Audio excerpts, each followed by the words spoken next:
Hey guys, Ramsey here. Welcome to another video. Today we have a vintage review on a fragrance that actually there are no videos on YouTube on, which I'm absolutely shocked at because to me, this is one of the most important animalic fragrances ever created because it sort of heralded in, I think, the golden age of animalics. And if you know my tastes, you know that some of my all-time favorite animalic fragrances are stuff like this. This is Kouros from 81.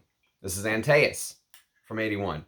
And, you know, because of what's going on in my life right now, I sort of am trying to put a priority on reviewing my all-time favorite fragrances. And so you're going to see some reviews on some big hitters that I've been sort of putting off, fragrances that I've talked about on the channel a lot, but never got full reviews. So I want you to sort of think about what was going on in the early 80s and the type of fragrances that came out, right? So Kouros is this civet aldehydic sort of dichotomy between dirty and clean, right? But there is a little bit of honey in here, right? And so that makes it a little bit, not sweet, but it adds a little bit of that 80s honey feel, right? Antaeus is a fragrance that is sort of the reference castoreum. For me, this is the reference civet fragrance. This is the reference castoreum fragrance. And one thing I should mention too, keep this in mind, there's real costus used in the vintage bottles of Kouros. This is actually a Charles of the Ritz vintage Kouros bottle. And so this has the real costus used in that Animalis base by Symrise, right? And so this does not have honey, but it has beeswax in it, all right? So reference castoreum fragrance with the beeswax and many other things. I've got a comparison video on the channel versus Antaeus and Antaeus Sport if you want to sort of learn some of the differences there. And then, of course, one of the dirtiest honey fragrances of the 80s for me, my all-time favorite honey fragrance for men, Boss Number 1. For me, these old bottles with the pinstripes and the ones that before they said Boss Number 1 on the front are pure gold. I mean, I could wear this. This could be a signature scent for me, easily a signature scent. I adore Boss Number 1. And then, of course, later on in the 80s, there was Lapidus Pour Homme, which is kind of one of those fragrances that it has everything, including the kitchen sink, and yet it still works somehow, right?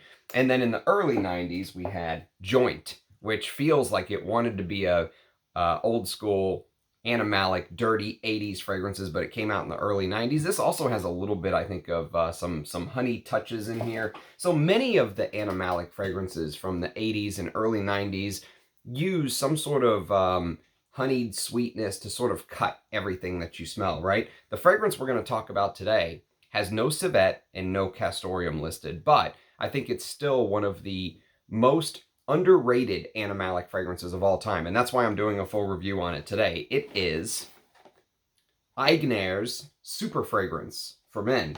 Now, if you actually go to YouTube and search Eigner Super Fragrance for Men, this came out in 1978, by the way. There are 0 full reviews on YouTube, which is unbelievable to me. It almost blows my mind. However, you will see a bunch of my list videos that I've done. So I did a Ramsey's Ramblings on discontinued fragrances, and this was one of the fragrances that came up.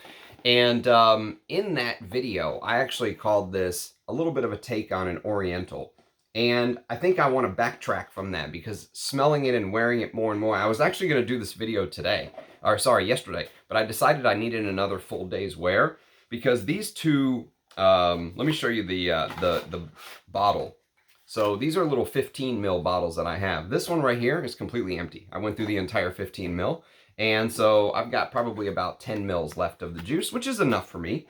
But wearing it more and more, I don't think it's an Oriental. I think it plays some tricks on your nose when you wear it. And it's actually a really tough fragrance to break down, I would say, because it is a fragrance that doesn't really fall into any category, and yet I think it influenced many fragrances in the future. I definitely think that it had an influence on Kouros and Antaeus and all of these, 80s heavy animalic from the golden age of perfumery. I think Aigner's Super Fragrance for Men was sort of one of those pivotal fragrances that really sort of changed the trajectory of fragrances. Although it wasn't a huge hit with the public, I think Chenille actually owned the brand of Eigner at the time, and I think they had a very limited run of this.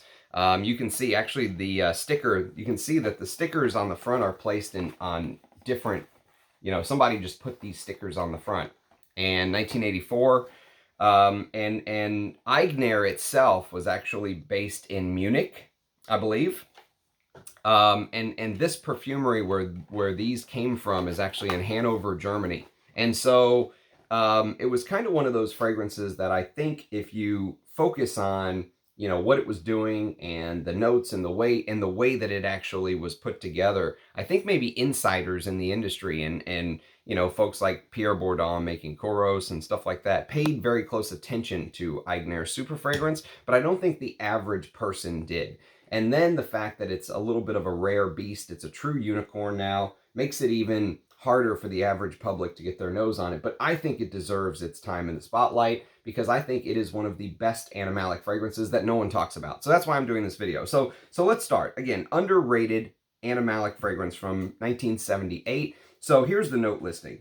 Tarragon, which is one of my top secret notes. You guys know I love tarragon. It gives it this very green, sort of anise-like quality, if you will, with bergamot, clary sage, galbanum, and lemon. That's the top. The heart is jasmine, patchouli, sandalwood, cedarwood, and iris. And then the base is musk, and that's a big one, amber, costus, vanilla, and tonka bean, okay? So you notice no civet, although it smells like it has civet in here. There's no civet. There's costus, and we're going to talk a lot about what costus is because it actually plays a major role in this fragrance. It is sort of the animalic note, if you will. So whenever you first spray this, you will pick up touches of greenness from the tarragon and the galbanum combination. It's also extremely dry, but I don't want you to think that this is a green fragrance because it's not. This is not a green fragrance. Calling it a green fragrance, I think, sort of misrepresents what the true spirit of the fragrance is. To me, this is not a green fragrance. This is a musky, dirty, dry, animalic, woody, spicy fragrance that has some green touches in the opening. And so whenever you first spray, you're going to get those green touches that are sort of mixed in. I've got about an hour and a half dry down right now, okay? But I wore it all day. Yesterday, I've worn through the entire first 15 mil that I have, and I've already dipped into about 5 mil of the second bottle. So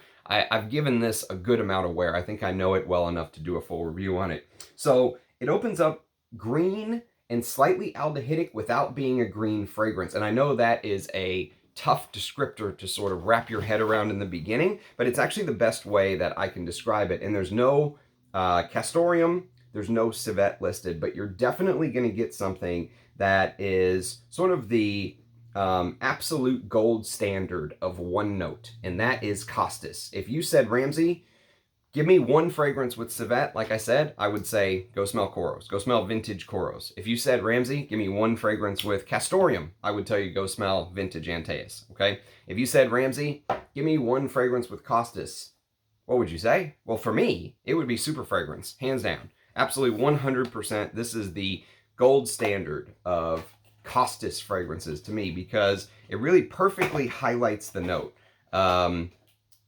Sorry, fell over there. It perfectly highlights the note. I need it to stand up straight because it's a splash, and I don't think the cap on those really closed too tight. So this is the gold standard. Now, there's another costus fragrance, which I plan on reviewing soon because I don't have a full bottle. I only have some samples, and that's called Amouage Opus 7, and I think they ended up naming it later to Reckless Leather. I think it's called Reckless Leather. Don't quote me on that, but I think Opus 7 is Reckless Leather. That has a beautiful costus root note in the base, and that one actually is much more smoky and much more green. So if you want sort of a smoky, greener take on the costus note, check out Opus 7. I'll do a full review on that one day as well. This one really focuses more on sort of the woody, spicy, woody, animalic aspect of it. And there's clary sage in the top, which is a very traditionally masculine note. It's a very almost like sweaty. Clary sage has almost this dry sweatiness to it. Imagine picking up a piece of clary sage and it's really dry and it crinkles in your hand, and it has this sage sweaty type smell. That is what clary sage in the top of this fragrance smells like. And to be fair, it is absolutely beautiful as a traditional masculine fragrance. If you're one of the people like me who sort of turns your nose up at the modern sweet fragrances, if that kind of stuff really puts you off, if you're looking for sort of the old school vintage vibe, if you miss the way that they used to make masculine fragrances in the past, check out Super Fragrance. You can still find bottles floating around, although they are pretty expensive. I've seen them between $250 and $500, and many times I'll say it's not worth it. Don't pay that. But this is one of those times where if you can find it closer to that $200, $250 mark, I think it is worth it, just because of its place, I would say, in the fragrance hierarchy, and understanding, you know, how I would say these animalic fragrances progressed as the years went on, because I do think that it's a little bit like a pyramid, and they build off of what was made in the past, and they're influenced by what was made in the past. And I think this is a fragrance that really influenced many other fragrances that came after it, but it gets almost no love. And so that's the reason for focusing on this video today. Like I said, the gold standard of costus fragrances. And so what's hard about it is it's almost like your brain can't really pin down what is going on, and especially in the opening. I think it just sort of, whenever you smell it, it just washes over you, and you're thinking, like, what are you trying to pin everything down? It's extremely dry. There's almost this hay-like. Imagine smelling this dry hay. In Texas, it's been over 100 degrees now. It's August the 13th today, of 2023, and it's been over 100 degrees, it feels like, for a month. No rain. I mean, most of the grass, if it's not being constantly watered, is hay. It is like, it looks like straw, like this dry hay.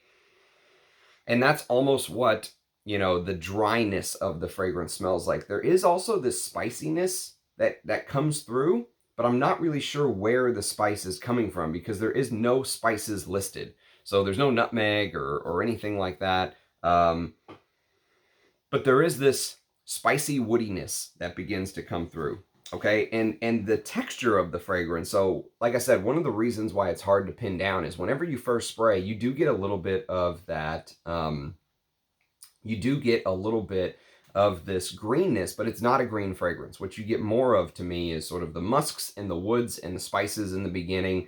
And the way that I would describe it, probably the easiest way to portray what I'm smelling whenever you smell this fragrance, is that it's a perfume for somebody who is looking for a powerhouse 70s fragrance that opens up with this green sort of prickliness, okay? So I want you to imagine prickly, because prickly is actually a really good way to describe what the nose smells whenever you first spray it. So it's this very green, prickly opening, and there's depth to it, but what underneath the greenness, really what you're smelling more than the actual green touches in the opening, is the muskiness. So there's this sort of musky, slightly soapy. I've heard some people call this a soapy fragrance. I don't think a soapy moniker is fair either. But there is a little bit, you know, in the 70s, masculine fragrances had a little bit of this soapy vibe to them. And so if you've smelled things like Paco Rabanne pour Homme, you know exactly what I'm talking about. That's much more to the green, soapy side of things. This has little touches of soapiness, but again, it's in the background. Almost like the greenness is in the background, the soapiness is sort of in the background, but there's hints of it there. And what ends up coming forward is this sort of 70s powerhouse muskiness that comes through. And it's animalic. And I think that's one of the hardest things to describe, is sort of this animalic fragrance, because what you're smelling is Aucklandia costus. It's also known as Saussure lapa, and that's sort of the animalic note. That's one of the ways I think to best describe the fragrance, is describing this costus note to me. And so what ends up happening is, I want you to imagine looking at a thistle. Remember I said prickly earlier? So the texture of the fragrance is like a prickly thistle to your nose whenever you smell it. And even for someone like me who's smelled hundreds, if not thousands, of perfumes, it is extremely hard for me to pin this part down, because the animalic bit is very unlike anything that I've ever smelled before. And so what they do is, the part of the of this costus, if you will, that the fragrance industry is most interested in is the roots. Okay, so it's actually the costus root that goes into perfume. And so I want you to think of vetiver, right? Because vetiver, it's the exact same thing. No one uses the grass unless you're Creed and you claim to use the grassy top part of the vetiver. No one does that. The essential oil is in the roots, right? And so they don't smell the same, but I want you to think of the raw materials, how they're produced, okay? And the way that they produce the costus is they actually take the roots and they soak them and they crush them. And that's where the fragrance substance is actually extracted from, the costus root itself. So the way costus absolute is described, is sort of this soft, woody, floral smell. So imagine iris or vetiver even. But imagine it being slightly waxy and musky, and they say that it sort of lacks the unpleasant side or rancid side. Rancid is another interesting describer of this. I've seen super fragrance for men called everything from sinister. I've seen it called daring. I've seen it called provoking. Those are all good words, I would say, to describe super fragrance. And I would throw in prickly, and imagine a thistle. Look at a picture of a thistle. And that'll give you a very good sort of feel of what the texture of super fragrance for men sort of smells like, at least on my skin. And but when they say lacking the unpleasant rancid side, I don't know, because there is a little bit of this rancid, you know, something that it's almost like, you know, it's almost like it bothers the nose a little bit, but in a not in an unpleasant way, in a pleasant way. And, you know, that's where I think this fragrance really puts itself in the top 10 animalic fragrances of all time for me. So, like I said, soft, woody, slightly floral is the image, similar to iris and vetiver. And for me, when I think of costus, the best descriptor I've ever heard, and I think the one that really fits with this fragrance as well, is I want you to imagine sort of taking your hand and petting the fur of an animal, okay? But not just any animal. You're not petting sort of this soft, you know, well-groomed cat or dog that has this, you know, indoor fur. You're not petting that type of animal. What you're petting is something like a raccoon, okay? Or I want you to imagine petting a possum. That's also a good one. Imagine trying to pet a possum. Imagine the fur or you know, just how prickly and hard a possum fur is. Or I want you to imagine this. So something very coarse. So I used to have Scottish Terriers, Teddy and Winston, or Theodore, if you wanted to be precise. Teddy and Winston. And unfortunately, they got old and passed away, but they were my favorite dogs of all time. And Scottish Terriers have this very wiry fur. So, like, for example, whenever it would rain and I would let them outside, the rain would just bead right off of them. Because in Scotland, I mean, it rains all the damn time.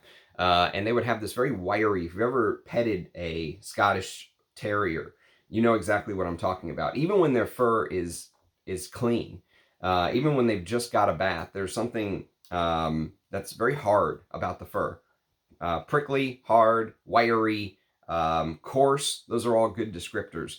And like I said, the water would just bead off of it. So I have to sort of describe the fragrance in these terms because I really don't have the vocabulary to describe what super fragrance smells like. It's a very tough. This is a very tough, especially after spending time away from the channel for some time now. It's very tough to come back and make this comparison. So when you imagine super fragrance, I want you to focus on the name itself because that's a very telling. Imagine super fragrance. Think about that for a second. Just let that dwell in your mind. Super fragrance. Everything about this fragrance is super, if you will. Everything about this fragrance is amped up. Everything about this fragrance is vintage powerhouse loud. It's in your face loud. Everything. Nothing in this is soft and polite and quiet and none of that. This is a in your face, old school. Even as one thing that you'll notice is as the hours tick by, so that's sort of in your face, bam, opening, no holds barred, strange, like I said, a lot of moving parts, very dry. And what ends up happening as the hours tick by is you will notice a couple things come more to the forefront. One is patchouli, but the other one is the woods. So the sandalwood and the cedar wood start to sort of come together.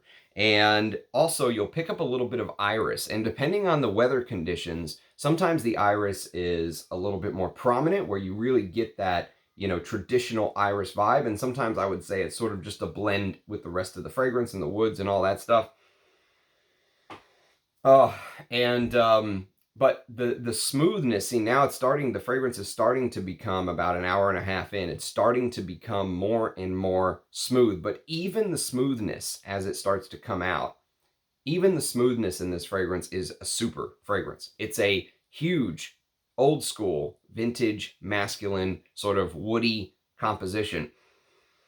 But what ends up happening is that cedarwood, sandalwood combination really starts to come to the forefront once you hit about the 2-hour mark. Like I said, I'm at about an hour and a half, and I can really see it starting to come together.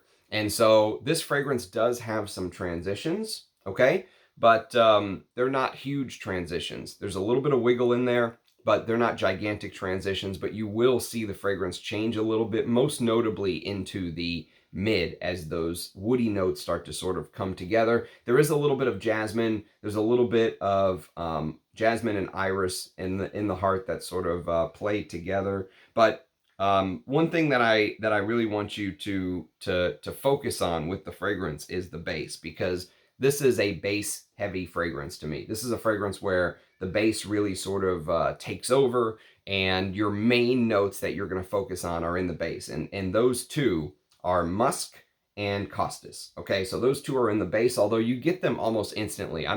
This is a fragrance where I don't really see it as a pure triangle. It really feels like, you know, it's all coming at you in different layers, and you get different parts all the time. From the beginning, I get the costus. From the very beginning, that animalic costus note, that wet animal type furriness is there. And you know what's interesting is sort of the furry, wet animal feel to this fragrance.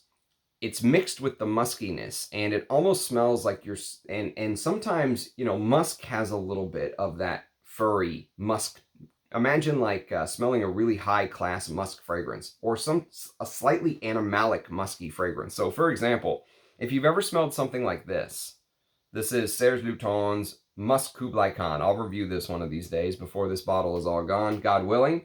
If you've ever smelled something like Musc Koublai Khan, imagine taking this sort of musk dominant fragrance and mixing it with a vintage 70s powerhouse style composition that leans to the animalic side, that has animalic touches a la Kouros.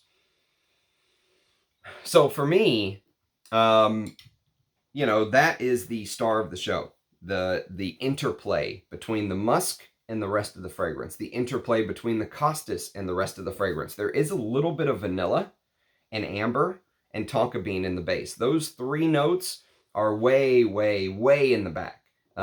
This is not a sweet vanilla. This is, I bet you most people would not even believe there's vanilla in here. It's that muted. It's that sort of pushed to the back. It's really, this fragrance allows sort of that dry, woody, spicy, musky, animalic costus to take the front and center role. And then there's some things that sort of orbit, I would say, that mass that I mentioned of costus and musk and woods, and that's sort of the center of super fragrance for men's galaxy, and then everything else rotates around it. And so what ends up happening is in the opening, the satellite that rotates around it is the tarragon and the galbanum, and a little bit of the clary sage. Then what ends up happening, the satellite turns into a little bit of this irisy type feel with the woods. And then of course, as it continues to dry down, the satellite is just a tiny touch of vanilla and tonka bean and amber. But the stars of the show are that costus, the musk, the woods. Okay, those are the stars of the show.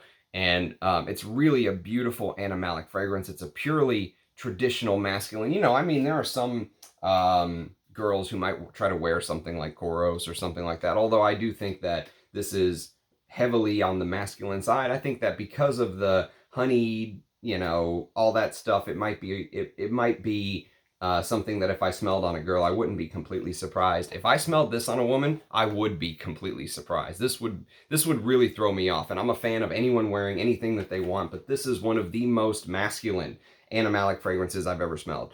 It just has almost none of the mixers that later on some of these animalic fragrances, like we talked about earlier, the Lapiduses, the Kouros, the joint pour hommes, none of the dressing, let's say. It's not dressed up at all. This is just in your face, you know, no holds barred. This is what we're going for, and I really think that's why this fragrance was such a titan as far as, you know, other future fragrance creators looking at this for inspiration. And that's why I really do believe that this deserves the limelight for a little bit. It deserves to be in a place where vintage fragrance hunters are looking for it. You know, it deserves all of that. I think it's a fragrance that had a huge impact on what came later on. It's a very tough fragrance to describe. I hope you guys thought that I did a good job. If you smelled Super Fragrance for Men, I'd love to hear your thoughts. Leave it in the comments below. But before we go, I do want to do just a quick unboxing. My good friend Mark Sage from Clandestine Laboratory sent me this. I haven't even opened it yet. I've been waiting for a video, so just real quick before we leave, we'll just do a quick unboxing of some of these samples he sent me to try. So I cannot wait. I cannot wait to get to try some of these. So let's see what we got. We've got Clandestine Laboratories Coty. Let me look this up because I'm not familiar with these off just the top of my head. So we've got Clandestine Laboratories Coty. Maybe it's not even in here. Let's see. It might not even be listed in their database. Yeah, this one's not listed. I'm going to have to look it up later. This must be like a limited edition one, this Coty. I'll look that one up later. Let's see what else we got. We have Pool Boy. So Pool Boy is in the database. That came out last year, 2022. Passion fruit with cedar, guava, hyssop, iris, lavender, lemon, iced tea, musk, rose, tobacco, tree moss, and vetiver.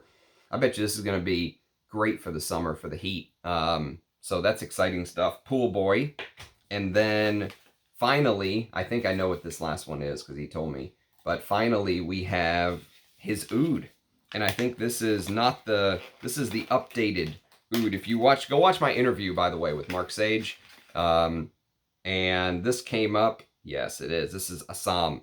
So this came up whenever we did our interview, and I had mentioned that I thought maybe there was just a little too much saffron in his version of Assam oud, and that I really didn't like that they did like a half, you know, like 50% of the oud concentration of what you actually get when you buy it. And he actually took my advice, and now I think he said the sample he sent me is not at half concentration. It's actually what you get whenever you buy the bottle.